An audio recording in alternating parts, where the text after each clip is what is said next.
Hello everyone. I welcome you to Tejas Networks webinar today, ICT Innovations to Build Smarter Cities. Today we have Dr. Kavarjeet Singh, VP Tejas Networks, who will walk us through the technologies that can be used to create scalable and robust foundational infrastructure for smart cities. Before we move further, I just want to, as I've already mentioned, there are a few house rules. You can post your questions in the Q&A window. And if you have any other query, you can post in the chat window. I request not to post your presentation related questions in the chat window. Please put it in the Q&A window. Also, we will have intermittent polls, which Dr. Kavarjeet Singh will let us know. And I request you all to mark your choices. I now hand it over to Dr. Kavarjeet Singh so that he can take us through the presentation.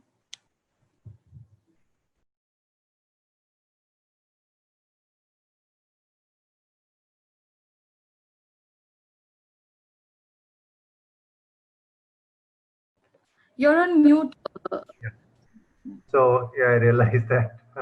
So it's indeed a great pleasure to talk to all the participants and share with you what some of the things that we are doing at Tejas Networks to essentially reduce the cost and the complexity of the smart city infrastructure so that we can deploy many more smart cities in a scalable manner. So let me just sort of welcome you all and would like very much to answer any questions that you have. Like Anu said, please use the Q&A window to post your questions and we'll take them up towards the end. So let me get started. Um,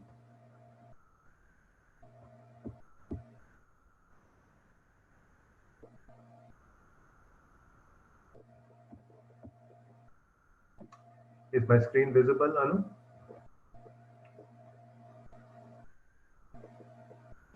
Yes, I can see your screen. Okay, so I am Kamarjeet Singh, popularly called KJ, and I'll talk to you about a few things today.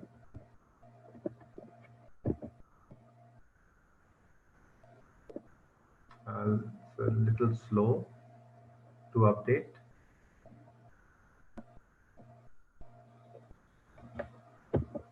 Yeah. So I've essentially looked at three things that I thought would be interesting to have a discussion around. Essentially, a little bit, what are the smart city initiatives, not only globally but more so within India, and what are some of the approaches and how these approaches have evolved. Then I thought, being a technology company, one of the few technology product companies from India, I wanted to talk about some of the things we work on. You can think of this as a connectivity toolkit, a number of different technologies and related products that allow us to provide the underpinnings for the smart cities. And finally, look at how some of these are actually deployed in practice and what are the benefits of one over the other. So that's how I have the uh, presentation organized.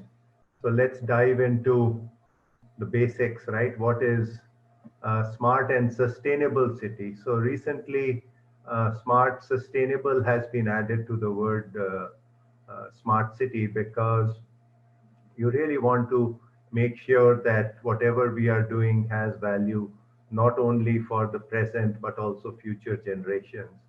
And the main focus of all the smart city initiatives is to improve the quality of life for the citizens. As a side effect, we also want to look at the urban local bodies and the municipalities, which can run the cities much more efficiently on a day-to-day basis, and also in case of some emergencies, offer the need for better coordination. An example being, let's say there is flooding, then that has an impact on the power supply and the other garbage collection, various other things. So how do you sort of make much more efficient uh, cross vertical operations? And finally, I think all cities today are want to be competitive. They want to attract business. They want to attract more uh, visitors to sort of improve their economy. So all of those are sort of some of the goals that we want to look at. And so when we look at this, there's a number of things that you can do and a number of solutions that you can put forth. But really, the underpinning of all of that is the underlying connectivity and information layer. Without this, there is no smartness. Yes, there are good transportation, but is it smart transportation? So, for example, does it alert people on what's happening or what alternate routes to take, various things like that? Look at parking. Yes, you can drive up to a place and find out whether there's parking available, but can you, before you start your trip or while you're getting to your location, get all that information? That's all towards not only bringing in efficiency, but also improving the quality of life for the citizens. The citizens are really the key stakeholders for which all of this is being done. In India, we've sort of had, for the past 4 or 5 years, there's been a lot of emphasis on building smart cities. Uh, Everybody knows that cities are really the catalysts of of economic activity, given sort of that there's a number of different skills and a number of different businesses that are in close proximity. So that's essentially why cities attract people, and over time, the urban population is likely to outstrip the rural population. Um, Yes, we would like in India to have all around development, not just urban, but also rural. But inevitably, there is a pressure for people to come to the cities. So there's a number of different schemes that we have that I've outlined here, and the development includes both the physical as well as the digital and ICT infrastructure, and various aspects related to health, related to energy, smart grid, the telecommunications, especially in today's environment where transportation really has taken a back seat. There was a lot of focus on public transport, but you can see that a smart city needs to be agile. It needs to be nimble so that as the needs of the hour change, that it's easy to essentially switch what your focus is. Uh, there's a number of different things that are important. And in the bottom, analytics has been uh, brought out. It's very important for the citizens to be engaged. Obviously, all the ICT infrastructure in terms of the data warehousing, the computing and connectivity are important.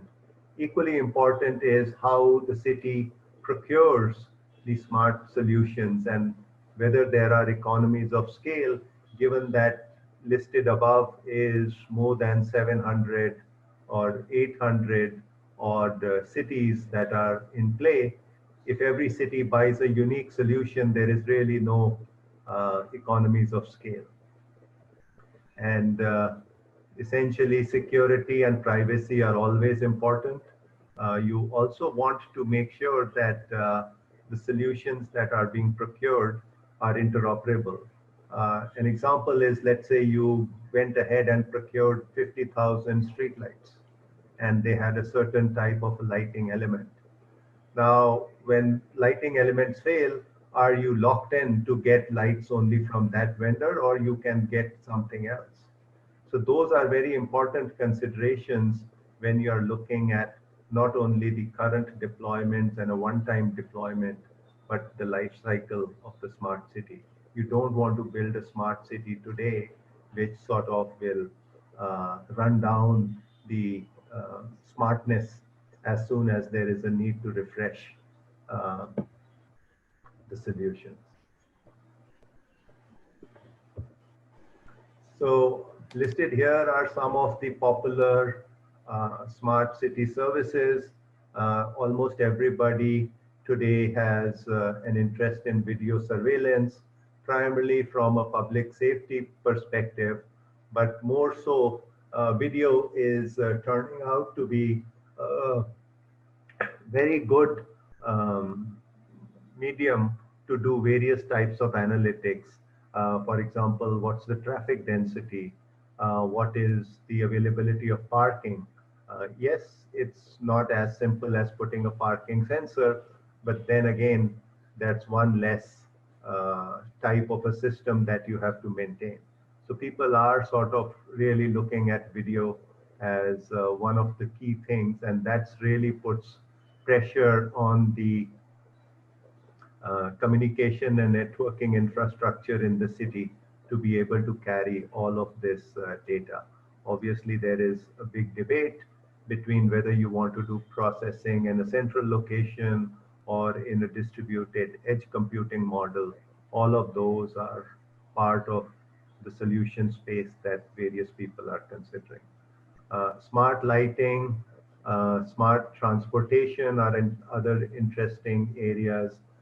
In terms of smart transportation, it's even things like what's being talked about as a interoperable mobility card.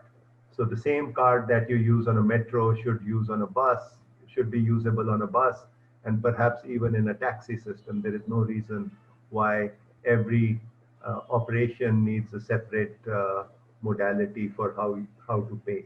Those are areas that can bring in efficiency and uh, gives sort of the creators of the solutions a large market. Public Wi-Fi is important to really bridge the internet gap and also to essentially provide information to the citizen as and when they need it. Smart metering and smart manufacturing uh, are parts of a smart solution, but not necessarily from a smart city perspective. Uh, I say that because while the city would like to have to prevent theft and reduce resource wastage, typically there is a urban local body, and then there is a uh, smart city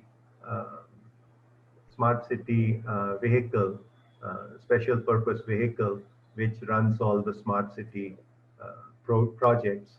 So there's turf wars there between whose whose job is it to basically make the city efficient? Is it the smart city or is it the various elements and departments within the municipality? Finally, e-governance is a big area. It's not really related to the IoT and the communication infrastructure. It more has to do with the record keeping and the asset management in the city, making sure the water lines are up, or if there is a breakage, who to contact. So really the e-governance part comes in very much when we talk about the citizen engagement. So those are sort of areas that we see a lot of interest in. Today, these different applications are really done as silos. So there'll be a smart grid or a smart electric distribution, water management, gas, transportation, emergency services. Everybody has their own sort of way of connecting to the citizen. They have their own formats for the data, their own network, their own servers. It's all sort of optimized for each domain, and the particular utility or the particular provider, service provider, has end-to-end control of the solution. So that's the benefit, that it's optimized and it has end-to-end control. But the problem becomes that there is some utility or some network available. I need to add my endpoint close to that, but I cannot reuse there. I cannot leverage the devices and the infrastructure. And there is very hard to communicate between these different silos, difficult to share data. So, for example, uh, electric utility would have one number for a particular household, and the gas authority has another customer ID for that same household. If I want to see if there is an emergency in the household and I want to contact both of them, there is no clear way to identify how the gas customers' electric uh, sort of references. So these are some of the problems that make it difficult to coordinate actions. There are different formats, there are different geographic boundaries.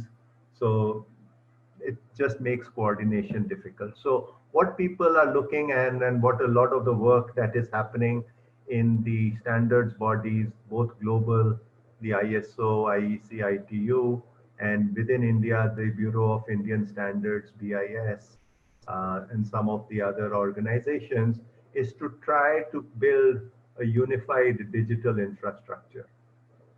So the idea is there's common communication, there's common data management and warehouses, and a common way to access this data so that the application developer who's building a smart city citizen application for one city does not need to sort of rebuild his application when it has to be targeted to another city, which is using a different set of systems. So that's the goal. There's obviously challenges. It's a very complex topic, but there is clear push from the Ministry of Housing and Urban Development in India to really go in this direction. So there is IUDX, which is a unified data exchange. There is work happening on a unified last mile communication. Many such works are happening. So we hope that this will see the light of day over the next year or two. Before I go and talk about the technologies that enable all these different applications, Anu, you want to just ask what is the top priority for the various, what the panelists think? What should be? Yeah, I just launched. Yeah. So we'll take a minute and you guys can sort of chime in on what's the most important problem that the city should address. This is just to get a sense of what the panel or what the members think are the most important aspects.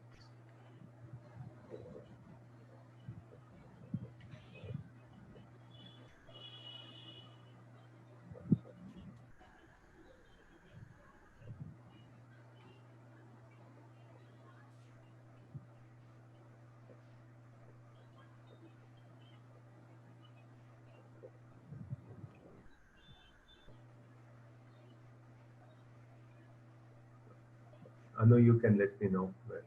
Yeah. I'll just give it some 15 more seconds so that people can mark their What's choice. the response like? Sorry?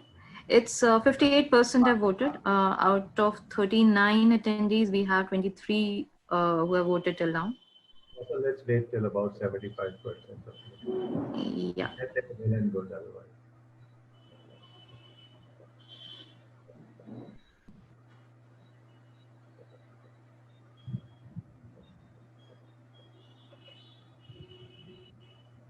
I think we can end it. It's I think if we closing. had asked people to mark all the problems, they would have picked all. So that's why we only asked the most important Yeah. problem. It's just one thing that they have to prioritize. Yes. So I'll just end it. We have 74% vote. So I'll just end it now. Yeah. Thanks. Yeah, so the next session is a little bit technology focused.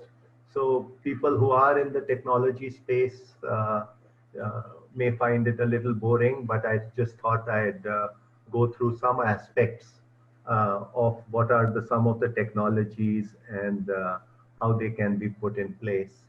The first technology is really Ethernet. And Ethernet is a funny beast. It actually has three different meanings. You can think of it as the physical layer, which is really what you plug into a computer to essentially connect to your modem or some other port. There's a rate and there is a physical media, some coding that's important.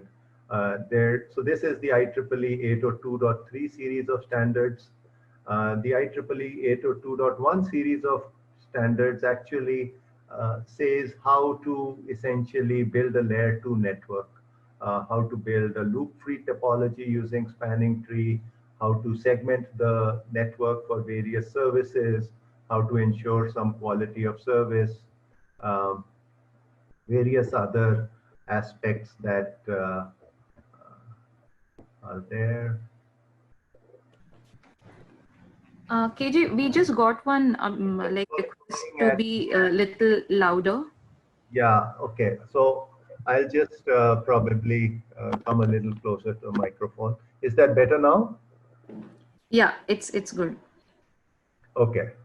And the third aspect of Ethernet is really a standardized definition of what an Ethernet service is. And I think this is important because many smart cities are not going to build their own infrastructure. They're going to ask the existing telcos or the ISPs to get some connectivity from some point within the city to some other point within the city. So that it's important to understand that there is a standardized way of talking about these services. Okay, so I'm just looking at the chat. Sorry, I got distracted there. Yeah. So what are these standardized services?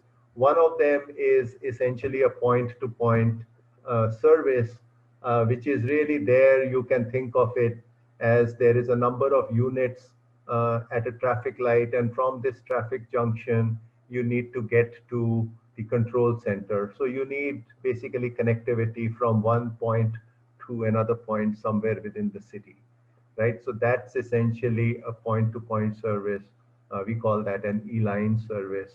So you can go ask your local operator or ISP to give you an E-line service. You'll know what that means. You'll know that there'll be a rate associated with this service, there will be a burst rate, and various other parameters that have been defined. So there's no argument about what that service looks like. Or you may have an application that actually requires a multi-point connectivity, in which case you ask for a LAN service, an Ethernet LAN service. So that basically becomes the equivalent. So you are a business in various parts of the city. You want your LAN to be extended across the city. You essentially get an ELAN service from the service provider. So you handle all the routing within your network.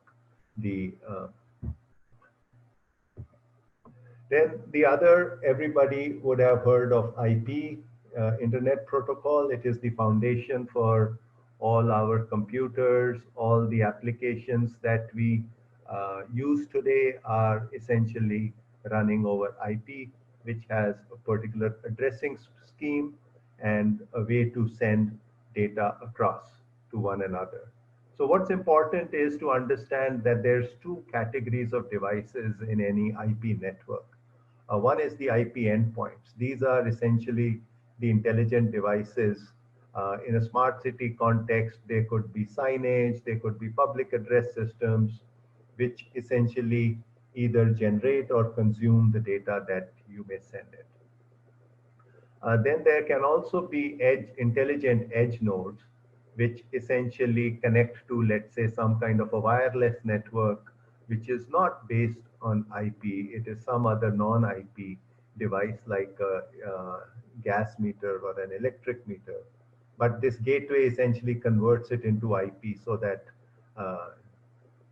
the end applications don't need to worry about non-IP. So this is essentially another class of devices that you'll see in a smart city. And in the data centers, you'll see application servers, be it facial recognition, be it traffic management, servers running algorithms based on congestion uh, to figure out what the lighting, what the on-off duration for the street lights should be, for the traffic lights should be. Um, then these hosts essentially are connected using layer 2, layer 3 or routers to essentially send traffic between these hosts. And to help all of these, there is a number of services, helper services, which essentially authenticate the devices that you connect to the network, assign them addresses. You type in a name which gets resolved uh, to an IP address. So, and essentially network management system. So this is the basket of IP services and the players that would be there in a smart city. Another thing I briefly wanted to touch upon is a technology called GPON, which stands for Gigabit Passive Optical Network. This essentially allows you to build a distribution tree without power. So normally, if you would have to take a signal and send it to multiple places, any time you have to make a decision of whether to send it east or west, you have to perform some actions and some electronics comes into the picture. The beauty of passive optical networks is that you don't have any of this electronics. So it's an extremely robust infrastructure that you can put up to connect various parts of the smart city solution. There are edge devices called optical network terminals, ONT, and head-end device, which is an optical line terminator. And in between, there are essentially what you can think of as prisms, which essentially split the light or combine the light, depending on whether it's downstream or upstream. So that's another technology that we will show how that plays into smart city infrastructure. And obviously, wireless is an important piece. There is all the unlicensed band technologies. Um, some of them are listed here. They have different range. Some are suitable for home automation, other for slightly larger coverage, some for extremely long communication, things like metering applications. And these work in the unlicensed band, Zigbee, Wi-Fi, LoRa. And then there is obviously the cellular technologies that work in licensed band. That's a little bit of a challenge because spectrum today is quite expensive. But for cities or for operators who do have um, spectrum in an area that they want to deploy smart solutions for, this provides them a quick installation and a quick turn up of the service. You can also sort of mix and match. So for example, your final goal might have been to have a traffic junction with a fiber connectivity. But till that fiber is dug and reaches that junction, you can put a 3G or a 4G dongle and get connectivity to that location. So essentially, you can mix all the different technologies that we've talked about here to deliver your solution. Uh, so that was a little segue into this. So we talked about Ethernet packet switching. We talked about GPON, licensed and unlicensed bands for wireless. And so Anu, the question we would like to ask the audience is what they think before we talk about some of the solutions. What is the technology that best works for smart cities? So this is a little bit of a preview of some of the solutions we'll talk about, but we want to get your feel for what you think is important.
We have received some 70% votes till now. Okay.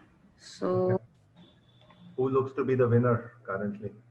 right now it's the Fiber GPON network with 48% of votes, followed by Fiber Ethernet network with 28%, and then licensed wireless network, which is 13%, and unlicensed wireless network, which is 10%. I think we can close this.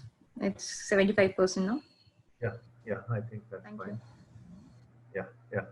So it's sort of interesting that the audience sort of picked some of the technologies that we've been sort of advocating as good solutions. There is no single solution. They are all good solutions, just different use cases. And in this slide, what I'm trying to show you is that there's a number of different options, and these options really depend on what part of the network you are on. So when you're looking at the access, you need flexibility. You need the ability to connect Ethernet for some higher speed applications, which may need protection. GPON also gives you gigabit rates. Wireless is good where you have issues with respect to being able to lay fiber, or there are other constraints that make it difficult. So there's flexibility in the access network, but pretty much once you get past the access, the aggregation network is almost always based on Ethernet and almost always based on multiples of 10 gigabit Ethernet right now. Eventually, it will get to 100 gigabit when we all start consuming tons of data. But the beauty of packet networks is that it works on a principle called statistical multiplexing. So not everybody is using or active at the same time. So even when there is a number of users consuming, let's say, 10 Mbps of data for a streaming video, it's sort of hard to fill a 10 gigabit pipe. It's quite a fat pipe. And if you have the ability to put multiple of those 10 gigabit streams, you have a good solution. In general, the fiber that gets deployed, typically the fiber cables don't have a single core, they have multiple core. So that's why you can run multiple parallel 10 gigs over the same, what looks like a single cable, optical cable, but within it there are multiple cores. So that's something that one can leverage. And then when you get to the core of the network, where you have your network operation center, your disaster recovery site, your operational control center, that's where you sort of start to use IP MPLS and some of the more advanced networking technologies. You don't want to use the advanced networking technologies all over the network, because that just increases the cost and complexity of running a large network, because these are quite difficult in terms of configuring. Some of the complexity of configuring these devices is slowly being taken up by software, when that's where the NMS and the SDN controller is shown to the side, that we do have now a lot more software decisions in terms of the how the network runs and how traffic goes through the network. So that's sort of the overall physical topology of the network, with an access aggregation and a core. This is pretty standard in way that networks are built to scale. And then all technologies that we had asked you are useful, right? So the GPON technology is simple, low cost, and it has encryption built into it. So it's in that sense a little secure. Ethernet is, it's just this very pervasive. So everybody is familiar with what Ethernet does and how it works. So the learning curve on Ethernet is low. and it also allows you to bring resilient network, and it's well adopted. And then wireless, where you don't have fiber, uh, you and licensed spectrum is available, you sort of go for the wireless access, right? So that's basically the toolkit. And what we'll sort of look at is an application, a deployment where typically the street poles, the lighting poles, these are shown as sort of the distribution poles, but even a street light within a city is a good place to put various types of smart solutions. So you can put signage, you can put temperature pollution sensors, you can mount cameras. Since it's an electric pole, there is electricity available there. So that's another benefit why a lot of the smart cities have this concept called smart pole. So that's really like a brick in the smart city building, that using these smart poles and then connecting them either through wireless or through fiber, you can sort of cover the city. I'll have a few slides on this as I'm concluding. So when we look at this GPON, we we first sort of saw that this had already been used in Singapore, right? So they have essentially a shelter with a number of things here, and there these shelters are essentially connected to the core of the network using GPON technology. So we thought we'll let's try it out. So in Bangalore, in the part of town we are in called Electronic City, we built a smart city, and these are some pictures from the control room and the deployment, where essentially there is uh, a small pole-mounted shelter which houses the electronics, which is a GPON solution with Wi-Fi. So we provide public Wi-Fi. The cameras are powered through the PoE capability that exists on our ONTs. So that's essentially, we try to replicate the Singapore model. You can see sort of the cameras and some of the shelters deployed in Bangalore. We, as a company, we are very proud that we have a world-class fiber to the curb or fiber to the home portfolio with sort of small to very large terabit scale GPON portfolio. So we feel comfortable that a GPON rollout covering, let's say, 5 to 10 kilometer radius, we can sort of very easily deliver those kinds of solutions. That's at the head end. At the remote locations, there are ONTs, which are sort of fancy looking when they are used within the house, and more industrial when they are sort of deployed outdoors, right? So these are essentially DIN mount, uh, DC powered, PoE capable ONTs, right? So this is essentially the basket of products that we use. With respect to Ethernet, this is sort of a very classic Ethernet deployment where the switches can either be in a ring or they can be daisy chained. Running of them could be PoE devices like cameras. Um, you build rings, you build bigger rings, and you get to your data center where all of this traffic and all of these basically variable message displays or sensors, cameras, Wi-Fi, everything's controlled from the data center and eventually goes to the internet or some other cloud service provider to host the applications. You can host the applications on physical servers within the data center, or you can get good connectivity to some other cloud service provider to essentially deliver all your services.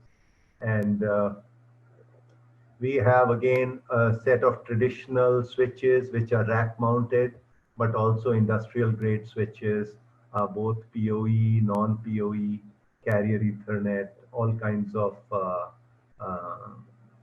sort of switch Ethernet switches, layer 2, layer 3, to deliver the smart city network. and we've deployed a number of them in fairly large numbers across the country. And the third solution is essentially LTE, where we essentially make the base stations and the radio heads, along with all the software to do the radio planning as well as to monitor the network. Radio planning is a very critical aspect in wireless deployments. So we really need to focus on where the base stations should be placed, what kind of coverage you will get, what kind of power to radiate, those kinds of a thing. And all the services are there again in some kind of a device or a cloud virtual machine to host all the functions that are required for mobility, for various other packet gateway and signaling gateway. So this is most suitable wherever the fiber or an ISP network is not available. We can coverage fairly large areas with a good amount of bandwidth for in a 20 megahertz spectrum.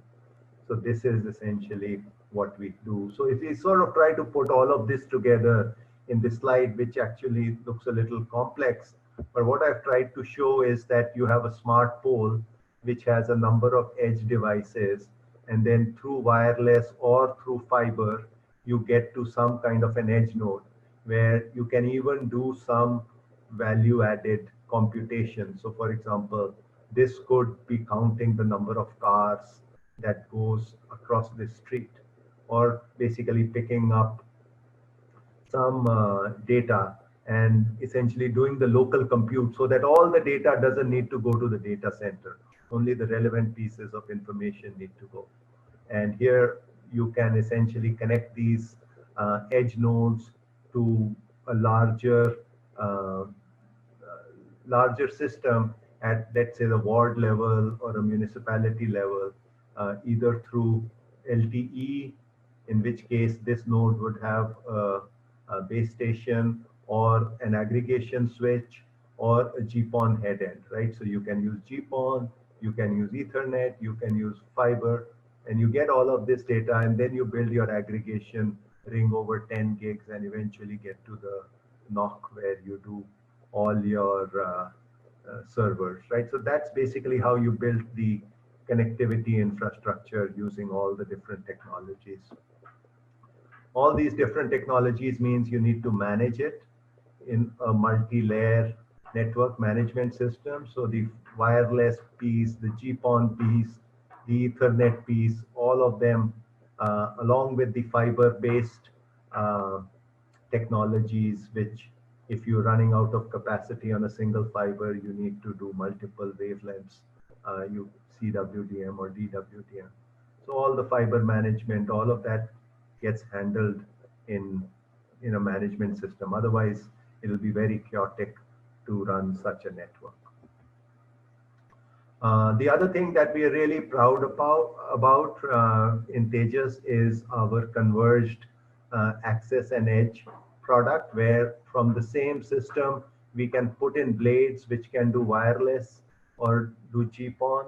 And in the same system, we can put the backhaul technologies, be it Ethernet, carrier Ethernet, MPLS, now IP routing, all of that happens on different blades.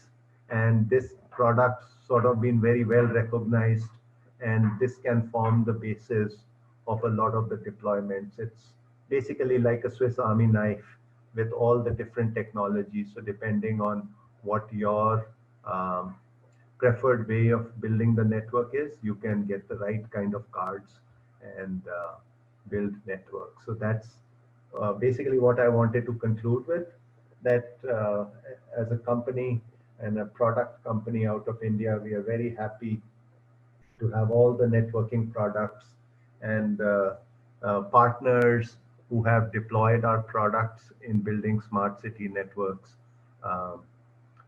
The card-based system gives you a flexibility. You keep adding slots as you increase the uptake of services.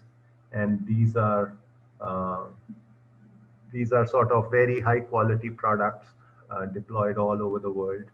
And I'll just reiterate all the different approaches that I talked about, the use of GPON, the use of Ethernet, the use of wireless, as well as the use of a multi-layer network management solution. So this sort of was uh, my attempt to paint for you a picture of what a smart city infrastructure looks like, what are the technologies, what are some of the uh, reasons you would deploy one technology versus another. So I think, I hope this was useful, and any questions, Anu and the rest of the team are available to take those. So Anu, that's over to you now. Yeah. Before we quickly move on to the questions, I am just going to launch the poll wherein there are questions related to your overall experience of the webinar. So I request, like while we are taking questions, I request you all to definitely mark your choices in the poll questions as well. KJ, we have a question in the Q&A window. If you want to Okay, let me just get there. And others also, I request you all to post your questions in the Q&A window. Is Tejas prepared to do smart city POCs? Uh, I don't see why this would not be something that we would like to do. I mean, clearly we have uh, all the technologies. Uh, One of the things that we would, before doing a proof of concept, we would really like to understand the problem a little better so that the right proposal can be put forth. So that's something that I don't see any reason why we can't do that. The other aspect of doing a smart city POC is running all the different applications that maybe a municipality is interested in. This could include the video surveillance or basically traffic, intelligent traffic management, various other um, applications. So for that, we would like to have uh, we will need to work with the right partners as to what their solutions are. We already work with a number of solution providers. So yeah, perhaps somebody from the pre-sales team, if they are available, can chime in. Yeah, I have added here. Yeah, Dipesh, I see is there, so he could answer this Yeah, question. we are doing actually a lot of POCs in various smart cities project actually, and all the POCs have been successful actually, and we have as being shown across, like we have a complete set of the products to showcase the POC we have required.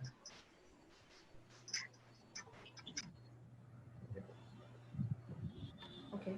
So we have other questions also in the Q&A window, KJ. So we can just start. Okay, we have a one. checklist for POCs. I think, again, Dipesh, it's an anonymous attendee. I would request Yeah. maybe if Dipesh, you can put So your yeah. So basically, we are deploying the equipment in the smart city. As you have seen that we are deployed in the Alseta. We are also deploying in like in Karnataka also actually. So there are multiple places where we are deploying smart city solutions with like with our MSIs like LNTs and the and other MSIs actually. The next question comes that any plan to deploy in the BBNL project. In fact, I would like to state that Tejas, Tejas has been a front runner in providing almost more than 70,000 gram panchayats actually. So our equipments are already deployed.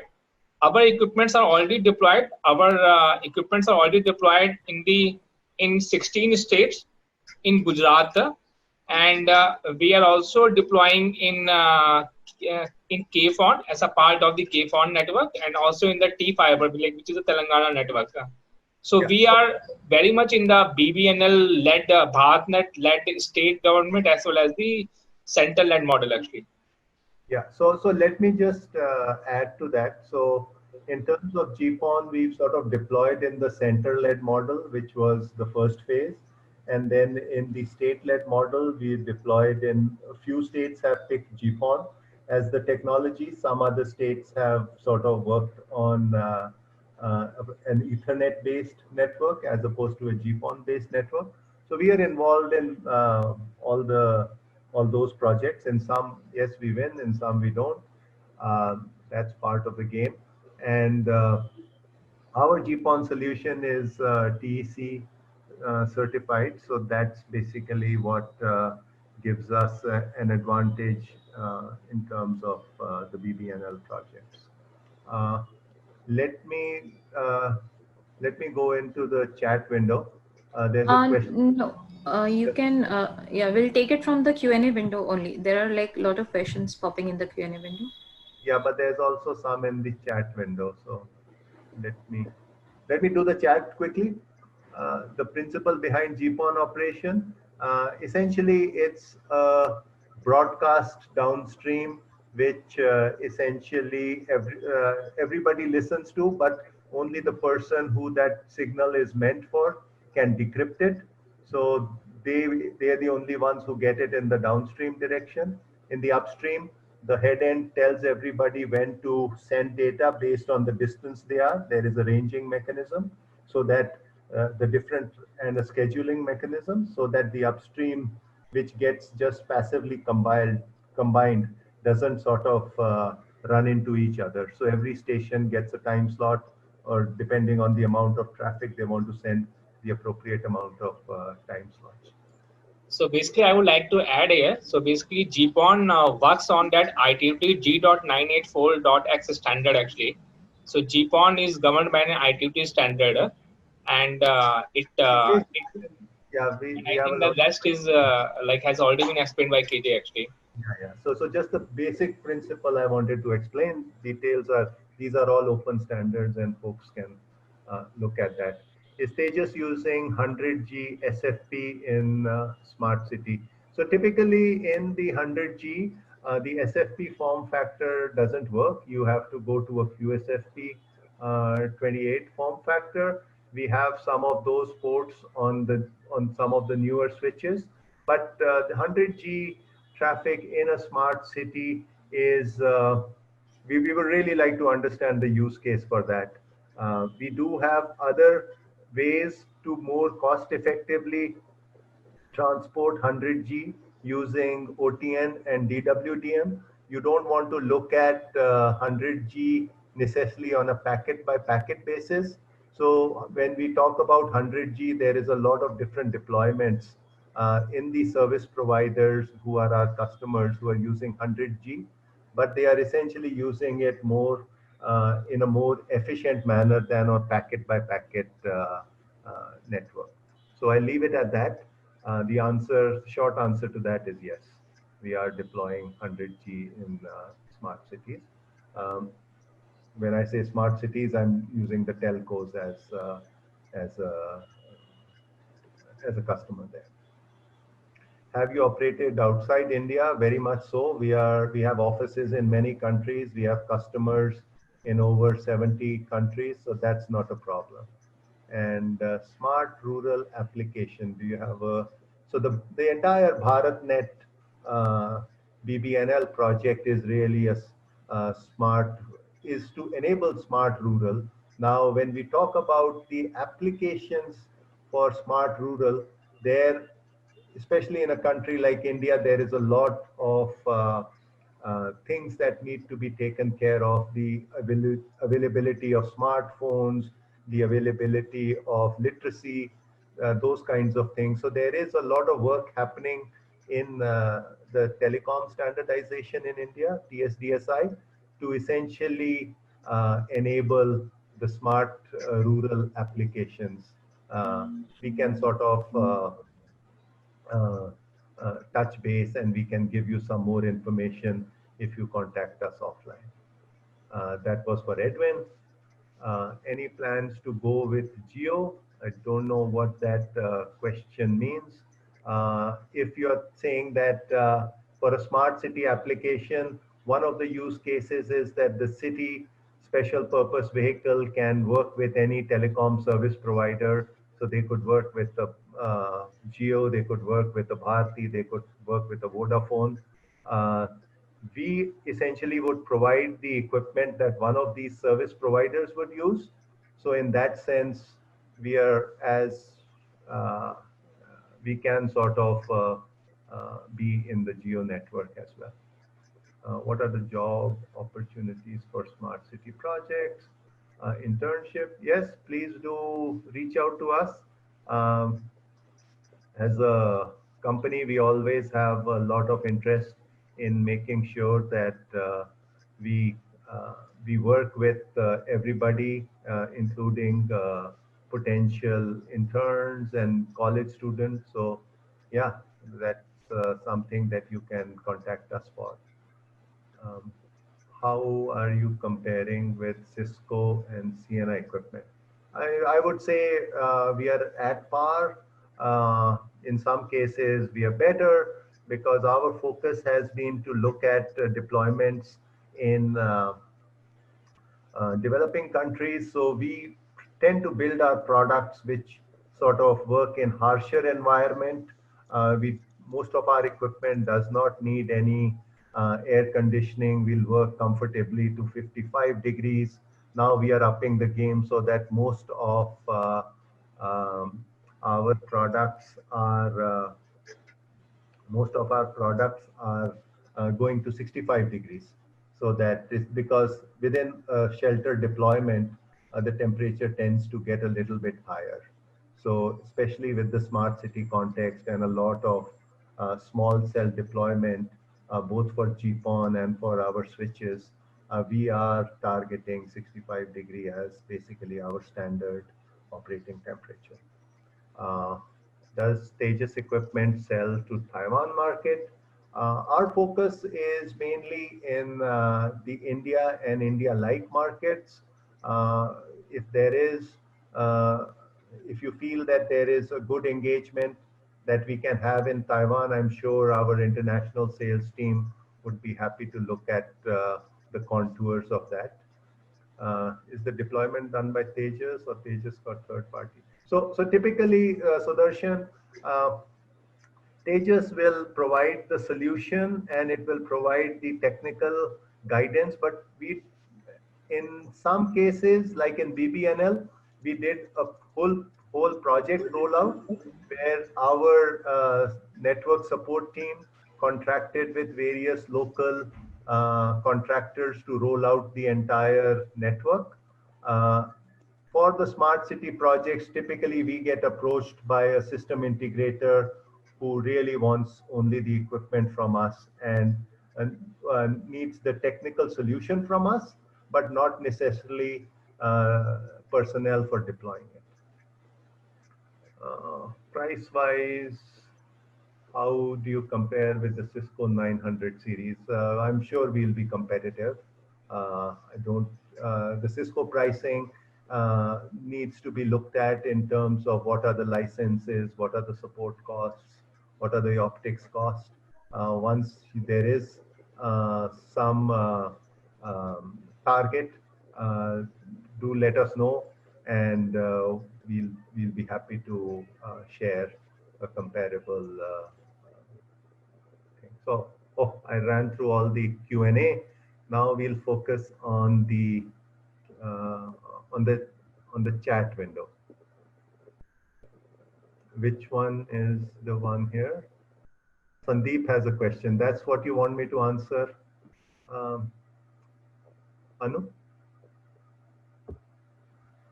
That's Hello? yeah. When HP He has Cisco made Dell. more of a statement than a question, so I think you can read it later. And the other one, I think Deepesh already answered regarding the BBNL project. Right. So we are good with the chat window. Okay. Okay. Anyhow, we have like it's already. Yeah. Yeah. Any other questions? Happy to take that. Thank you for so many questions. I think it really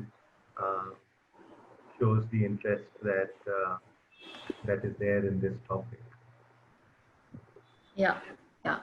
So thank you everyone for joining us, and I thank KJ as well for the informative session.